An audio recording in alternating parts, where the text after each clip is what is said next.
Reddit comments. What's the worst thing you ever did as turned on teenager? Thanks for dropping by. Please come check out the Reddit Discord server. We have over 1000 members and a lot of fun channels for everyone. There will also be some sweet giveaways within the server very soon. Thanks. Okay, so this was 1965. I had a girl I was more than friendly with who was willing to provide certain services for me. One night I was really in a bad way, so I snuck to her house and put the ladder up to her window. Her father was wise to the window tricks, so he put screws in the track, so the window only opened 4 inches high. Damn the fire safety, he wasn't having a frisky daughter. So I decided, since I couldn't get in my dingailing wood, I got up high enough on the ladder to poke my dong through the 4-inch space so she could service me. It was wonderful until I began to peak and my leg shook and I went off the ladder to the ground, yanking my member from her mouth at terminal velocity. I hit the lawn hard. I got up and grabbed the ladder and ran to put it back on the side of the garage and then raced home. I noticed when I got to the woods that my ding dong was throbbing. I had 4 tooth drags down my shaft. It was sheer pain to fold it up in my shorts. I made it home and I was having such a pain in my back I just went to sleep.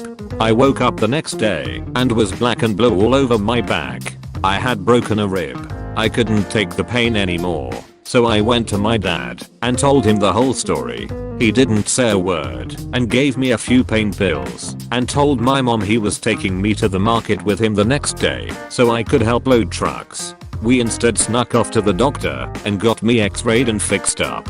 My dad covered for me saying I tripped on a pallet. My dad always told me if I tell the truth he would back me up. Well, he proved it that day. I still love that man more than anything and miss him every day. There was one time where the internet was down and I was super turned on point. My family were on a 2-day trip to collect a cat they had been looking at online. I know, kinda weird. Anyway, I'm looking around in the attic for the box for the router, thinking maybe there will be something on that to help me out. Point, I come across this black shoebox that was covered completely in cobwebs. Brushed them off and opened the box. Point, it was full of black and white photos of some family and there was one picture with who I guessed was the mother. I still remember it now. She was in a black one-piece swimsuit with just enough cleavage to get my premature blood flowing.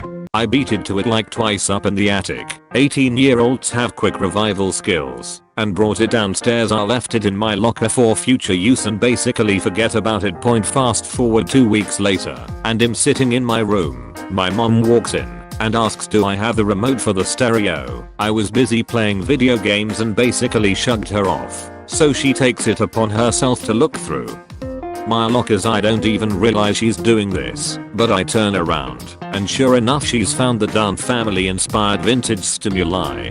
I'm starting to go red, so I pretend I didn't see her and she just calls over, never punch alien. This is so sweet. Where did you find this picture? I had forgotten about it. How this picture of me, Larry, and basically she starts listing off her family members. I'm freaking out internally. Point, so unknowingly to me I beat it off to a picture of my now dead grandmother. It doesn't get much worse than that. I waited until my parents went to choir practice and then I grabbed one of my t-shirts. I slathered the t-shirt with Vaseline and stuffed it between my couch cushions. Then I got one of my secret mags, opened it to a nice page and laid it out on the couch. I proceeded to drop my drawers, get down on my knees and pound the flip out of my couch. I pumped my shirt full of my 18-year-old seed and got cleaned up before they came home. It sounds bad, but there's nothing more natural than the love between a young man and a piece of upholstery.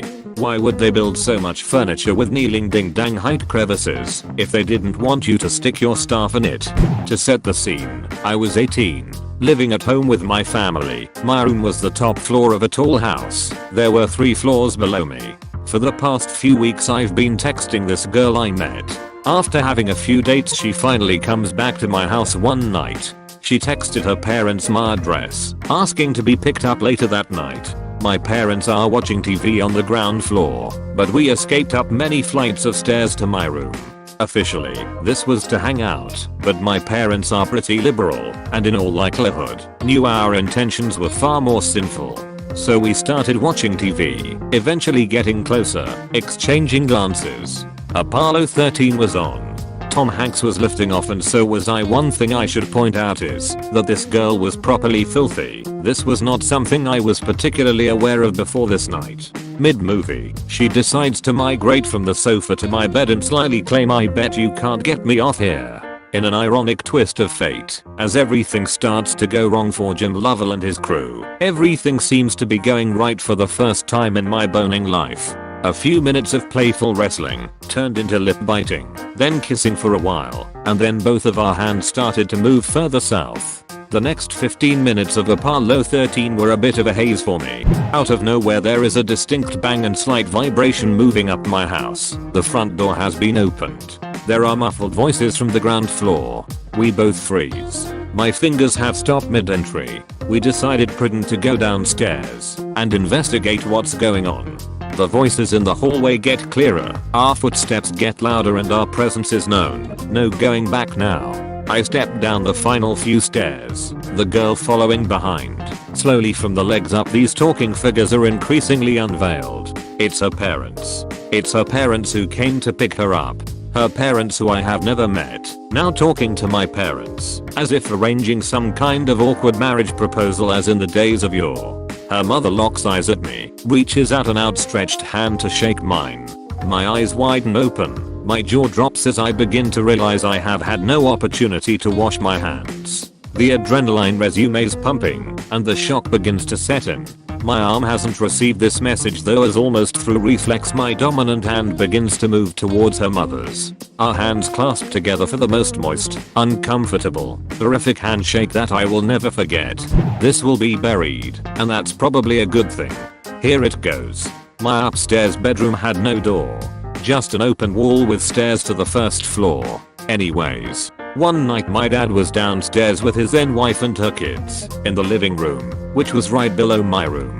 I wasn't with them, because I was doing homework after searching blindly through Google for pictures of bazungas and badangs. I didn't know porn sites existed. Eventually I found some good shit, and started going to town. Now this is where I messed up. My room setup was weird. To my left was my bed and nightstand, which had a lamp on it that was quite strong and pointing straight at me. To my right were the stairs and a big white wall that could be seen from downstairs. I eventually noticed that the TV downstairs had gone quiet. I turned to the stairs and wall and realized that I had been casting a giant, jerking shadow puppet on the big white wall that could clearly be seen from downstairs. I have no idea when the peeps downstairs noticed or for how long they'd been traumatized. I didn't care in the moment. I went into my bathroom and finished up, went to bed, and left early for school the next morning. No one ever brought it up. I hate younger me. When I was around 15 had sex with a friend at her parents', housed in her younger sister's room. Weird but wouldn't complain because sex. Halfway through noticed closet is ajar. See someone peeking, but I was really into it and didn't want to stop. Left as soon as I finished because I felt bad, embarrassed and scared of parents coming back. Brought it up after, and this girl told me she charged her sister £20 to watch because she liked me. We did it 3 more times before it progressed. OHH. I was not very popular, so it made me feel really good about myself, but I kinda felt ashamed too because of the circumstances. Progressed to what? Ended up doing the deed off and on with both for a while, not at the same time. I have a stepsister that is 5 years older than I. When I was 18 I was the most turned on little heifer in the neighborhood. One day I had this brilliant idea to look in her panty drawer. Good thing I did. She has the best collection of thongs I have ever seen. I took a few of them to my room and cranked out many loads into them. Once they dried I would put them back in her drawer and get another pair. I used every pair she had. I guess there must have been about a gallon of my cum in those panties. Years later I told her about it, and she laughed and said, "Oh, I know." She said she noticed all the dried sperm on them. I was horrified, but she was really cool about it. On occasion, my girlfriend and I would pick a terrible movie to go see in the theater after it had been released for several days. We would end up being the only ones in the theater and had a good hour to do whatever we wanted. About halfway through the movie, the attendant would walk the premises looking for junk or whatever was in between the seats. So, about halfway through me receiving my first blowy, the attendant walks in.